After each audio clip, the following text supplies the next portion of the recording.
All right, welcome to Rock Vegas, everybody. It's Glen Rockney.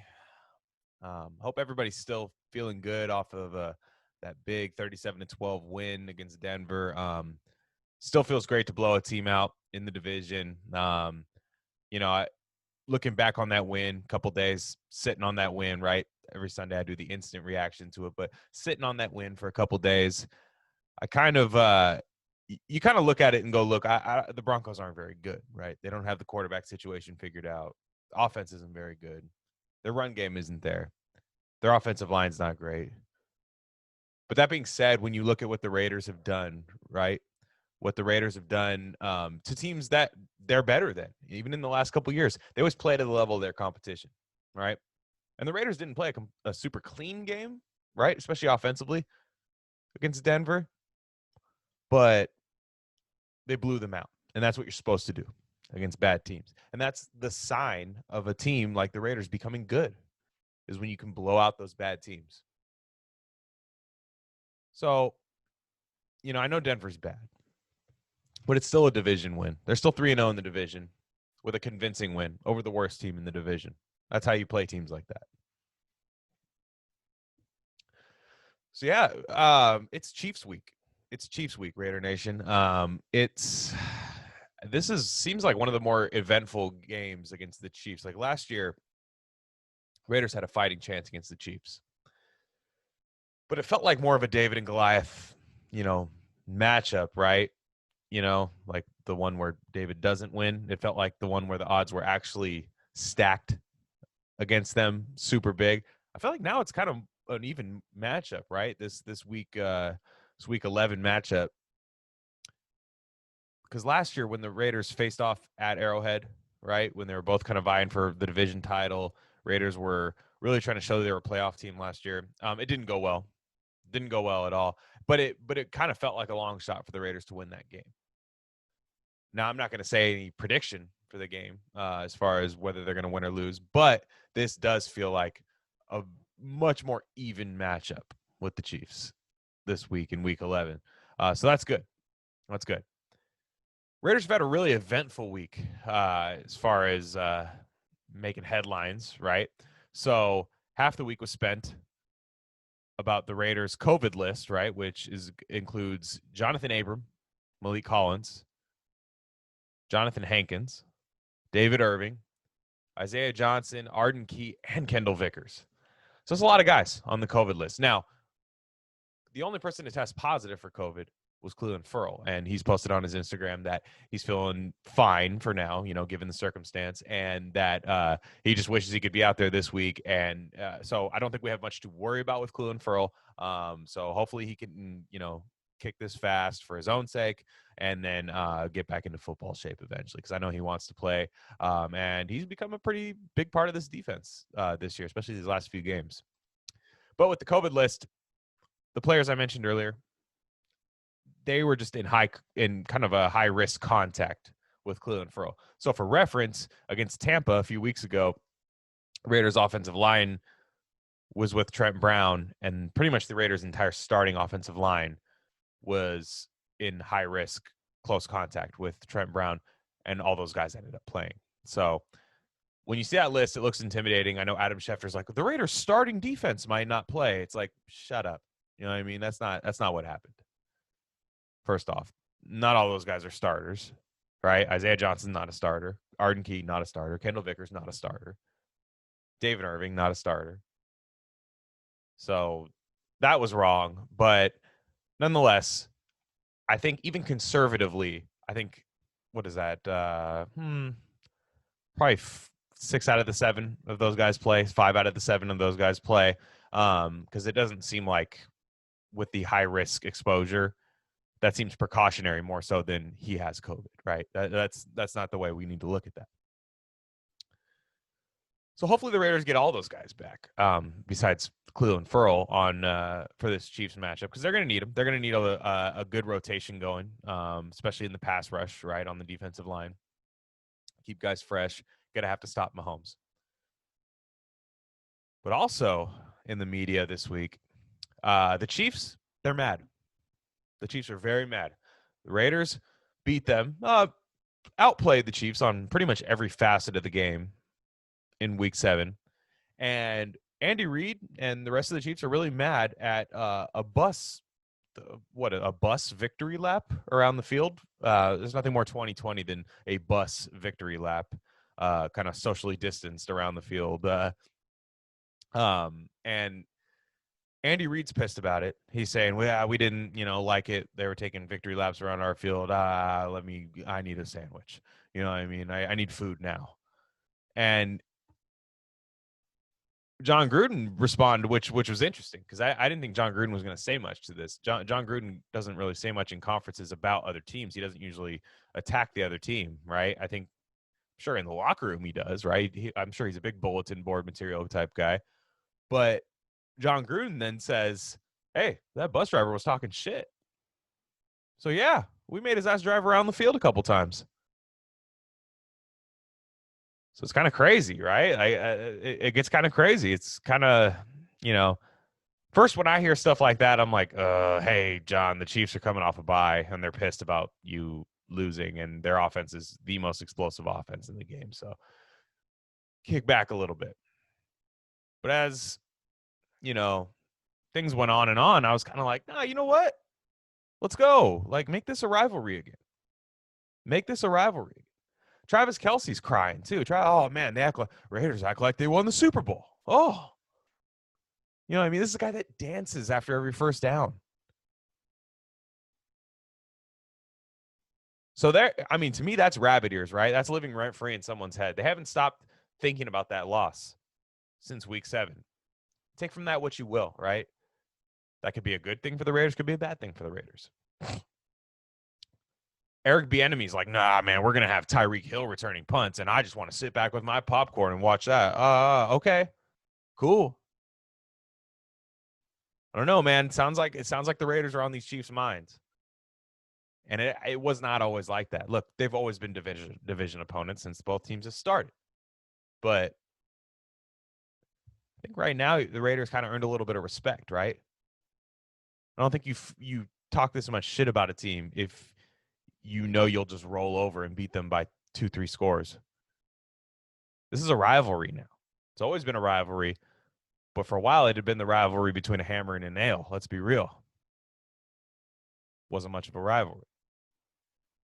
Now it's a real rivalry. This is a team that recognizes the Raiders as, okay, this is my challenger in the division, right? It's not going to be the Chargers. It's not going to be the Broncos. This is my challenger. So it's nice. It's nice that the Raiders aren't just one of those like, hey, who we got next week, right? Let's roll over these Raiders and put 38 points on them, 40 points on them, and try to make sure everybody's healthy. And then who do we got next week, right? Not anymore. Raiders are 6-3 with a win over the Chiefs, and they could easily do it again. Not easily, but it could happen. So what does that mean, right, for this game plan that I expect the Chiefs to have against the Raiders, right?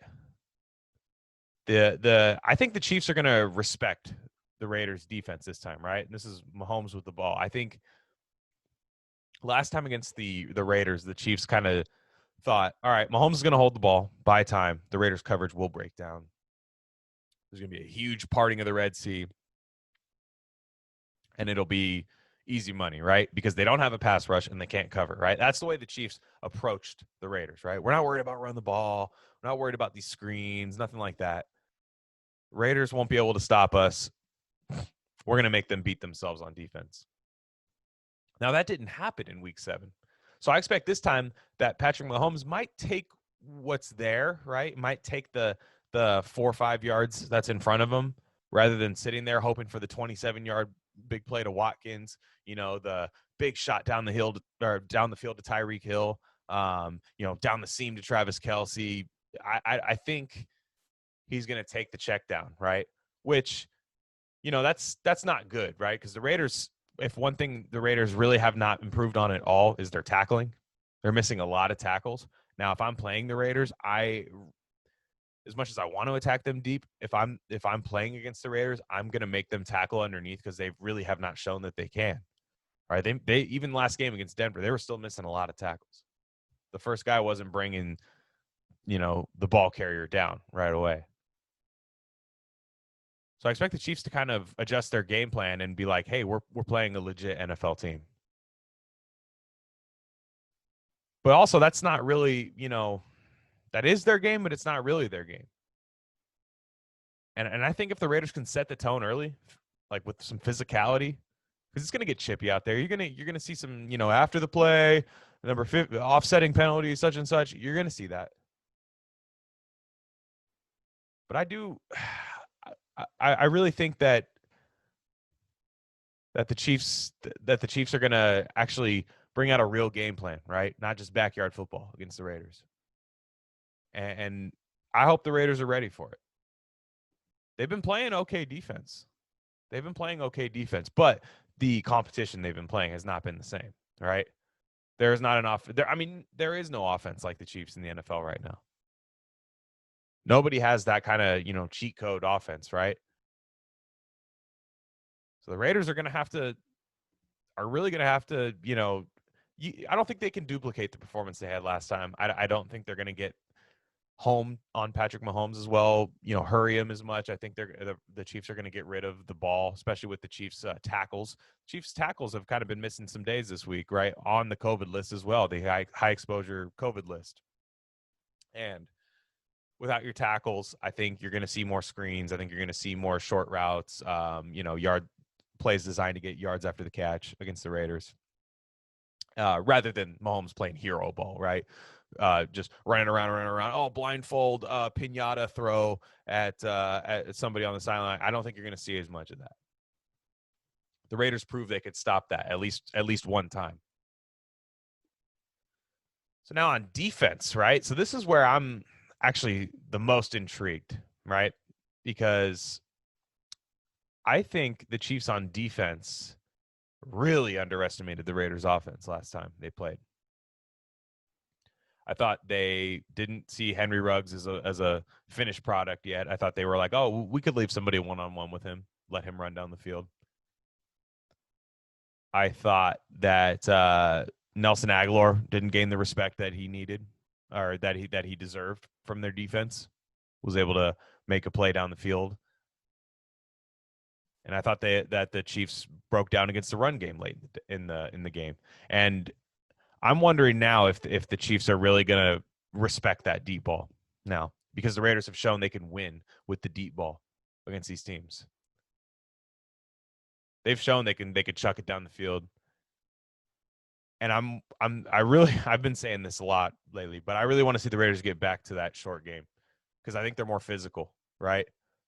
I know Alec Ingle's kind of hurt, but I like those plays to Alec Ingle where he's one-on-one with the DB. You throw it to him short, and it's him versus a corner that cannot tackle him. I like those little angle routes to Josh Jacobs, especially the one against Denver last week. Raiders were backed up like it was 1st and 15 or 2nd and 15, something like that. He runs an angle route and he gets like 13 of those back. I still don't think the Chiefs are going to be able to stop the Raiders' run game. Maybe in spurts, but I think the Raiders are going to be able to run the ball on the Chiefs because I do think the Chiefs are going to respect that deep passing game a little more, and I don't think they're going to be able to load the box. So as long as the Raiders have a plan for Chris Jones, right? Because you can't let Chris Jones wreck the game. I don't think the linebackers can cover Waller, right? I think they're going to key in on Waller as well as the deep threats. But I don't think the Chiefs have a plan for all of that. They can't cover all of it. And work Renfro, What about Hunter Renfro? Every game, it seems like Hunter Renfro makes one huge play and then he's kind of forgotten about. And I'm not really sure that there's a team that can cover Hunter Renfro for 4 quarters. He's too shifty, too clever, too quick, and really good after the catch. I mean, he's the punt returner on this team now.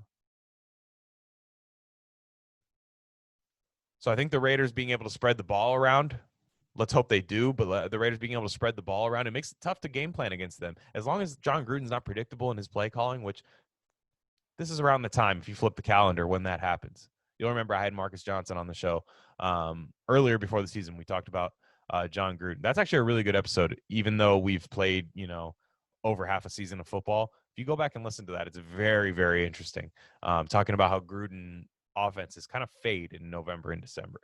So that can't happen against these Chiefs. And another thing that can't happen against these Chiefs are the drops, right? So in the Denver game, you win 37-12. There were 3 touchdowns that were dropped. And then a punt return that was called back for a penalty that was unnecessary, right? Whether it was a good call or bad call, it was an unnecessary hit, unnecessary penalty that really didn't influence the play. You had the Waller drop, the Aguilar drop, and in my opinion, it's a drop on Ruggs, right? That ball went right through his hands. All 3 of those could have been touchdowns. The Chiefs are a team you have to catch all 3 of those. I'm not saying the offense needs to play perfect, but you cannot have that blatant of a mistake against them because they'll make you pay immediately. So drops have kind of been a thing. I talked about it on the last episode. It's not a crippling part of this team yet, but it's definitely something that's been creeping up, kind of a concentration type thing. Maybe people's eyes are getting too big. The good news is they're winning these one-on-one matchups. The bad news, you got to catch the ball, right? Got to catch the ball. And the Chiefs, you cannot make multiple mistakes, especially when that's basically 6 points in your pocket. Now, another thing the Raiders are going to have to do is shuffle the offensive line again, right? All year. That's been the thing. Tom Cable, like I said, he should be here as long as Gruden's here. That should be his offensive line guy.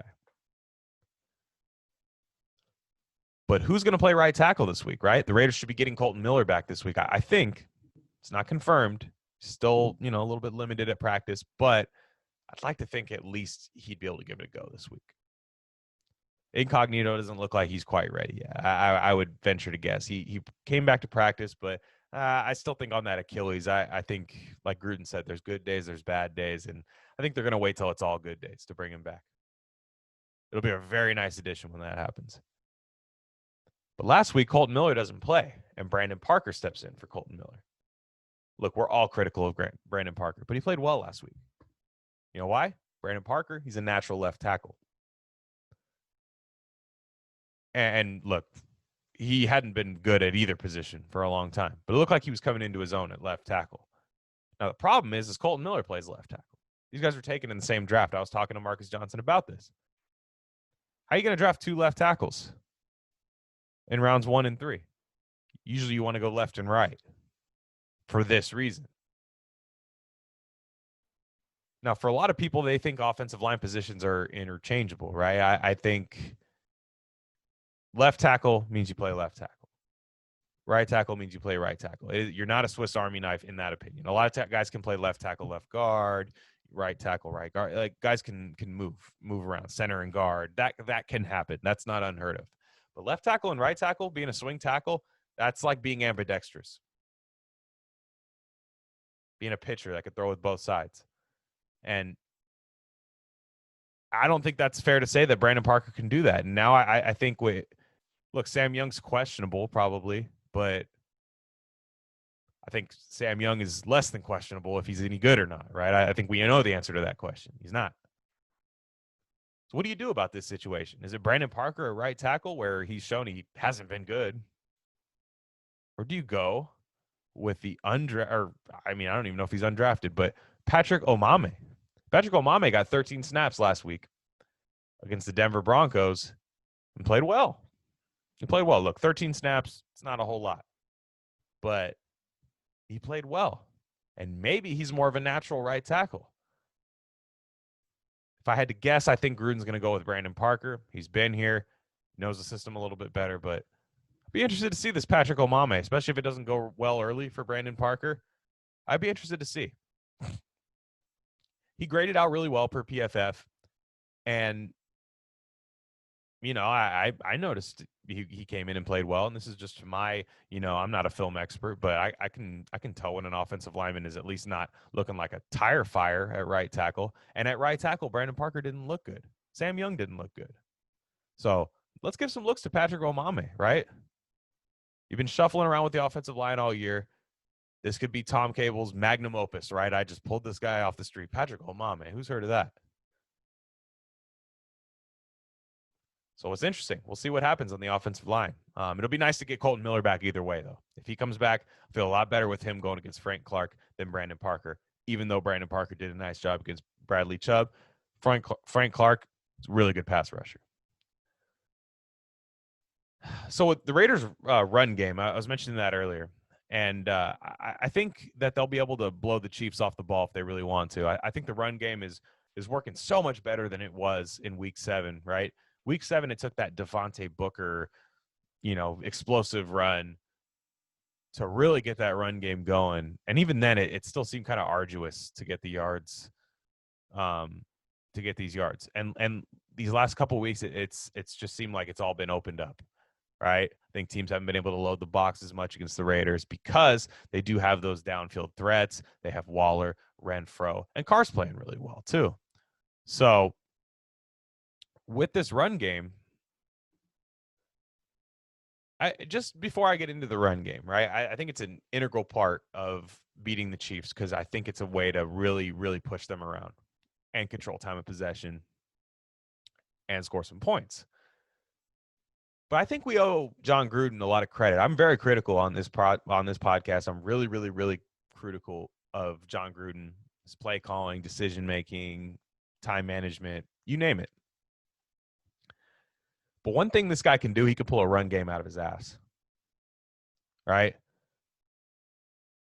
The Raiders have had an effective run game, in my opinion, since he's come back. And they always had a productive run game when he was here for his first time. Look at his first year back with the Raiders, right? 2018. Doug Martin, pulling Doug Martin off the couch. And Doug Martin wasn't great, but he was able to get a pretty decent run game on a really bad team. Bad offensive line. And Devontae Booker this year. And it's really impressive what he's done, and just it's like almost like a Mike Shanahan type situation where, I'll put it to you this way: Mike Shanahan never really overvalued the running back position because he knew he could get production out of that. And if you listen to the conferences when Josh Jacobs was drafted, Josh Jacobs, that's a Mike Mayock guy, right? I know John Gruden obviously loves him now and probably loved him the minute Mike Mayock showed it to him. But I don't think John Gruden in his head wanted to take a running back in the first round. That's just my take. I don't have any way to prove that other than the fact that Mike Mayock was the first guy to show John Gruden the film on Jacobs and said, look, I just got back from that national championship game. Josh Jacobs, this guy's a monster. You're going to love him. Gruden had to be talked into that. That year, he was going in with Isaiah Crowell as a starting running back. I'll bet you right now Isaiah Crowell puts up numbers, good numbers, like me grabbing him off the waiver wire in fantasy numbers. Like, whoa, gotta stash this guy. And I think you're going to see that from a lot of fantasy owners now. Is you're going to be stashing those Raider running backs, right? If Jacobs goes down, you're going to stash Devontae Booker. You're going to this run game. John Gruden's really good at it. Tom Cable's able to put together a jerry-rigged offensive line, and John Gruden could put together a running game that doesn't have stars in it. But now Josh Jacobs, in my opinion, is a star, and this running game is going to be key to beating the Chiefs. Key to it, especially when you get down to the red zone. It's going to be nice to be able to run that ball in on first down, right? Foster Moreau has been incredible blocking, right? When they go big in those big heavy tight end sets, right? 13 personnel, 12 personnel, just tight ends on the ball.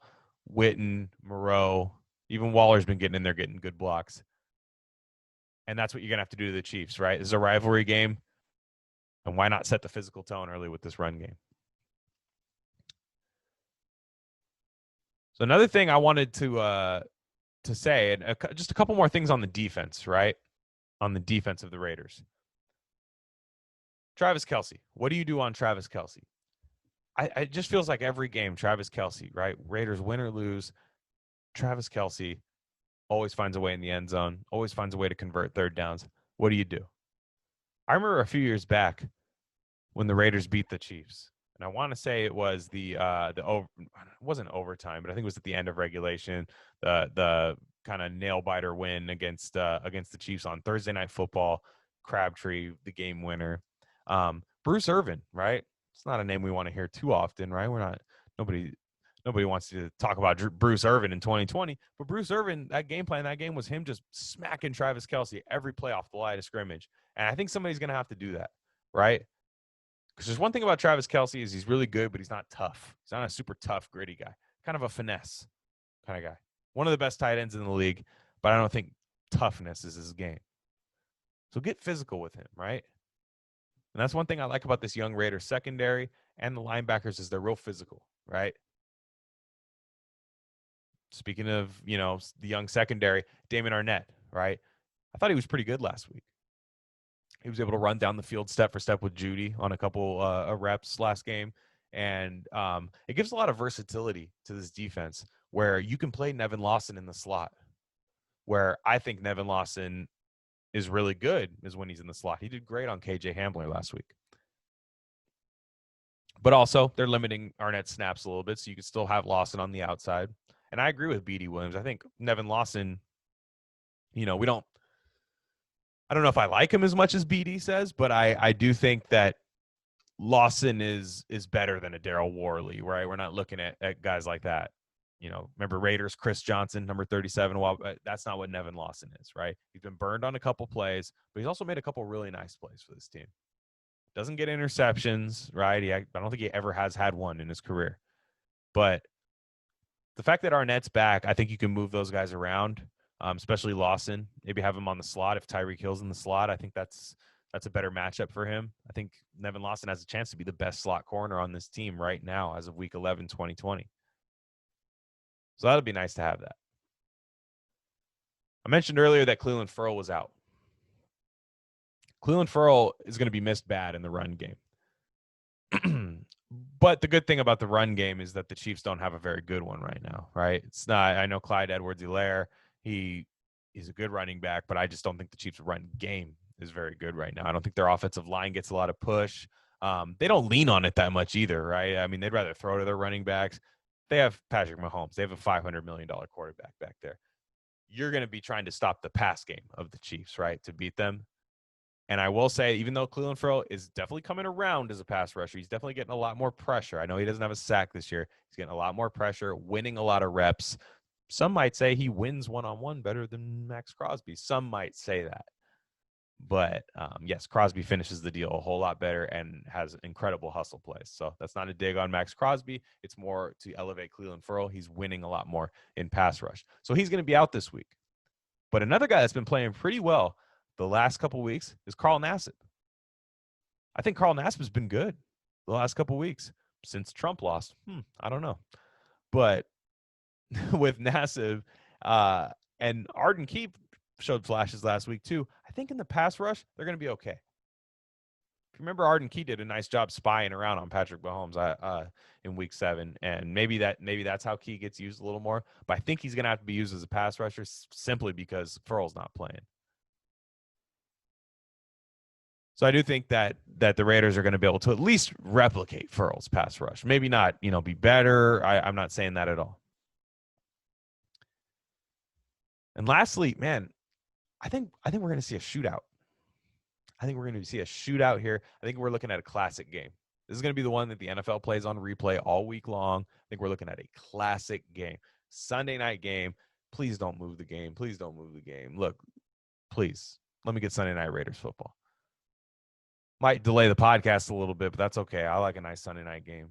Collinsworth and Michaels, my favorite announcing crew in the game. You know what I mean? Announcing my favorite team in one of the biggest rivalry games. So I think this is going to be a really good game. I can't predict a win. I just can't predict it. But I'm not predicting a loss. I just think it's going to be one of those games where, look, like I said earlier, do the Raiders drop passes in this game or do they catch the ball? Do they play a clean game?